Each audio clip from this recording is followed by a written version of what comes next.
දැන් අපි මේ ඉන්නේ රාස්සකලට යන ගම.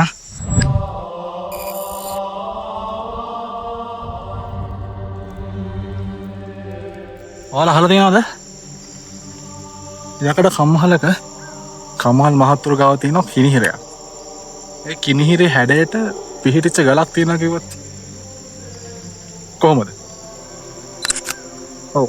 එහෙම ගලක් ලංකාවේ තියෙනවා. ඒකට තමයි 12 භාගයේ පිහිටලා තියෙන කිනිහිර කන්ද. මේකට ගම්මු කිනිහිර කන්ද කියලා කියනවා. රාස්ස ගල කියලා කියනවා. දැන් අපි මේ ඉන්නේ රාස්ස ගලට යන ගම.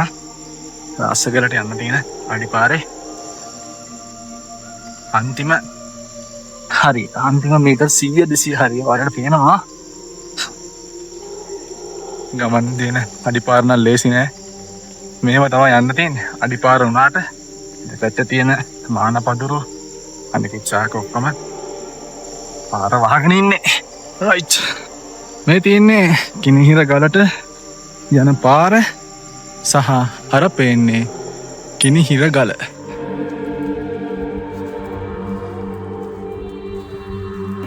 දොළොස් භාගයට ඇවිල්ලා රක්ෂාව තේකර්මත ශාලාව තියෙන පාරේ අන්තිම හරිය වෙනකම් ඇවිත් එතන තියෙන ගේලගින් අපේ බයික් ටික එහෙම දාලා කමරගල කන්ද පැත්තට නැතුව ඒ ගෙදර තියෙන පැත්තෙන් පිටිපස්සේ තියෙන පාර තමයි රාස්සගලට යන්න තියෙන්නේ. සාමාන්‍යයෙන් පැයක වගේ කාලයක් ගියා අපිට මේ කන්ද උඩට එන්න. අපි යද්දිත් පොඩි වැස්සක් තිබ්බ නිසා කන්ද නගිද්දි පොඩ්ඩක් ලිස්සන ගතිය නම් තිබුණා. ඒ වගේම මේ ගමනේදී කූඩැල්ලන්ගෙන් ප්‍රහාර බලාපොරොත්තු වෙන්න වෙනවමයි අඩුවක් නැතුව හැමතැනම කූඩැල්ලෝ එල්ලෙනවා. මේ ගමනදී ගොඩක් දුරට කඩා වැටුණු ගස් අස්සෙන් රිංගල යන තැන් ගොඩක් තියෙනවා. පොළොවේ දිහා බලාගෙන පොළොව දිගා වෙලා යන්න තැනුත් නැතුවම නෙවෙයි. කන්ද මුදුනට ආවහම අවට දර්ශනය නම් කියන්න වචන නැහැ. ඔයාලට මේ රූපරාමුව දකිද්දී ලස්සන ගැන මම විස්තර කරන්න ඕනේ නැහැ කියලා ඔයාලට තේරෙවි. මෙතනට හන්තාන, අම්බුලුවාව, අලගල්ල, මොඩරගල ආසන්නයෙන්ම කබරගල කන්ද තවත් අවට කඳු රාශියක් දැක ගන්න පුළුවන්. මේ කන්දේ විශේෂම දේ තමයි මේ ප්‍රදේශයේ රාවණා පුරාවෘත්තයට සම්බන්ධයි කියන එක.